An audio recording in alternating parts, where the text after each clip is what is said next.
कच्च्या मालाच्या किमतीत झालेल्या दरवाढीमुळे देशात सिप्लॅस्टिन आणि कार्बोप्लॅटिन यासारख्या जीवनरक्षक कॅन्सर औषधांचा गंभीर तुटवडा निर्माण झाला आहे। केमोथेरपीसाठी आवश्यक असणाऱ्या या औषधांचा साठा संपल्यानं रुग्णांचे हाल होत असून अनेक शहरांमधील मेडिकल स्टोअर्समध्ये ही औषधं उपलब्ध नाहीत। आंतरराष्ट्रीय बाजारात प्लॅटिनमच्या किमतीत झालेली मोठी वाढ हे या औषध टंचाईमागचं प्रमुख कारण असल्याचं तज्ज्ञांचं म्हणणं आहे। ज्ञानेश्वर अधिक माहिती देत आहेत। ज्ञानेश्वर, याबाबतीत काय अधिक माहिती पुढे येते आणि सरकारचा आरोग्य विभाग केंद्राचा असेल राज्याचा असेल हे या समस्येकडे कसं पाहतात?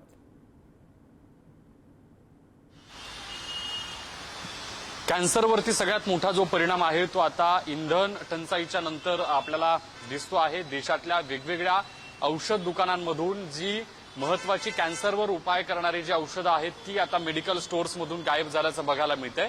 सगळ्यात महत्वाचं काय तर ही जी कॅन्सरची औषधं ज्या प्लॅटिनम पासून बनवली जातात ही प्लॅटिनमची किंमत 2023 मध्ये जर आपण बघितली तर फक्त 2800 रुपये प्रति ग्रॅम इतकी होती आणि आता तीच किंमत 7800 रुपये प्रति ग्रॅम इतकी झालेली आहे।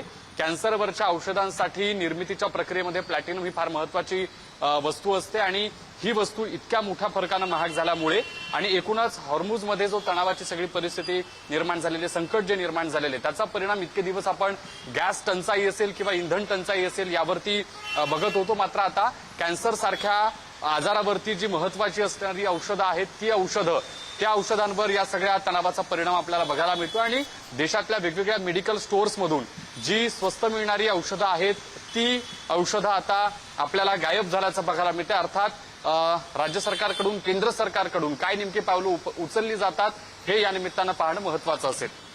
धन्यवाद ज्ञानेश्वर, तुम्ही दिलेल्या या माहितीबद्दल।